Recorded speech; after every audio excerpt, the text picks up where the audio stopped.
Happy new year 2023। निया को लेकर माधवी की सोच उस रात क्यों बदल गई। निया ऑफिस के लिए तैयार हो रही थी। माधवी वैसे तो ड्राइंग रूम में बैठकर पेपर पढ़ रही थी, पर उसका पूरा ध्यान अपनी बहू निया की ओर ही था। लंबी सुडौल देहयष्ट, कंधों तक कटे बाल, अच्छे पद पर कार्यरत अत्याधुनिक निया उनके बेटे विवेक की पसंद थी। माधवी को भी इस प्रेम विवाह से कोई आपत्ति नहीं। इतनी समझ तो वे भी रखती हैं कि एकलौते बेटे ने यूं ही किसी लड़की को पसंद नहीं किया होगा। उन्होंने मूक सहमति दे दी थी, पर पता नहीं क्यों उन्हें निया के दिल से एक दूरी महसूस होती थी। वे स्वयं उत्तर प्रदेश के मेरठ शहर में अकेली रहती थी। पति श्याम सालों पहले छोड़कर चले गए थे। विवेक की नौकरी मुंबई में थी।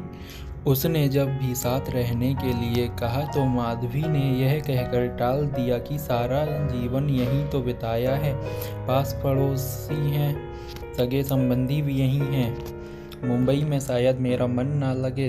तुम दोनों तो ऑफिस में रहोगे दिन भर। अभी ऐसे ही चलने दो, ज़रूरत हुई तो तुम्हारे पास ही आऊँगी। और कौन है मेरा, साल में एक आध बार मुंबई आ जाती है। वह यहाँ उनका सचमुच मन नहीं लगता था। दोनों दिन भर ऑफिस में रहते और घर आकर भी लैपटॉप या फ़ोन में व्यस्त दिखते थे। साथ बैठकर बातें करने का समय दोनों के पास अक्सर नहीं होता था। ऊपर से निया का मायका भी मुंबई में ही था। कभी भी वह मायके चली जाती तो घर में उन्हें और खालीपन लगता रहता था। नया साल आने वाला था। इस बार वे मुंबई आई हुई थी। निया ने भी फ़ोन पर कहा था, यहाँ आना ही आपके लिए ठीक होगा। मेरठ की ठंड से भी आप बच जाएंगी। निया से उनसे संबंध कटु तो बिल्कुल भी नहीं थे, पर निया उनसे बहुत कम बात करती थी। माधवी को लगता था कि शायद विवेक उन्हें ज़बरदस्ती मुंबई बुला लेता है और निया को शायद उनका आना पसंद ना हो। निया की सोच बहुत आधुनिक थी। पति पत्नी दोनों कामकाजी हों तो घर बाहर दोनों के काम दोनों मिलकर ही संभाल लेते हैं। यह माधवी ने निया के मुंह से सुना था।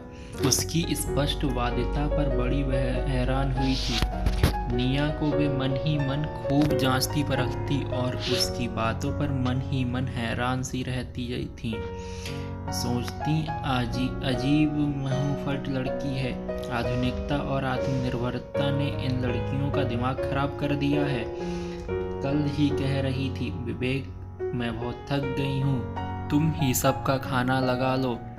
उन्हें तो थके हारे बेटे पर तरस भी आ गया। फौरन कहा, अरे तुम दोनों आराम से फ्रेश हो लो, मैं खाना लगा लूँगी। श्यामा सब बनाकर तो रख ही गई है, बस लगाना ही तो है। और फिर उन्होंने सबका खाना टेबल पर लगा दिया। पिछले संडे तो सुबह उठते ही कह रही थी, विवेक आज पूरा दिन रेस्ट का मूड है, श्यामा के हाथ के खाने का मूड नहीं है। नाश्ता बाहर से ले आओ और लंच भी ऑर्डर कर देना। माधवी ने पूछा, निया मैं बना दूं कुछ? निया ने हमेशा की तरह संक्षिप्त सा उत्तर दिया, नहीं माँ, आप रेस्ट कीजिए। मुझसे तो पता नहीं क्यों इतना कम बोलती है यह लड़की। अभी 2 साल ही तो हुए हैं विवाह को। सास बहू वाला कोई झगड़ा भी कभी नहीं हुआ, फिर भी इतनी गंभीर क्यों रहती है? क्यों भी क्या सोचकर बात करना। माधवी अपने सोच के दायरे में उलझी सी रहती है। माधवी को मुंबई आए 10 दिन हो गए थे। निया नए साल पर सब दोस्तों को घर बुलाकर पार्टी करना चाहती थी। विवेक भी खूब उत्साहित था, पर अगले ही पल क्या हो गया किसी को क्या पता था। शाम को अचानक बाथरूम में माधवी का पैर फिसल गया तो वे चीख पड़ी। विवेक और निया भाग के आए। दर्द की अधिकता से माधवी के आंसू बह निकले। उन्हें फौरन हॉस्पिटल ले जाया गया। पैर में फ्रैक्चर हो गया था, प्लास्टर चढ़ाया गया। माधवी को इस बेबसी से रोना आ रहा था। घर आकर भी 2-3 दिन सो ना सकी, बड़ी बेचैन थी। डॉक्टर को घर पर ही बुलाया गया। उनका ब्लड प्रेशर हाई था। पूर्ण आराम और दवा के लिए निर्देश दिए। डॉक्टर चला गया।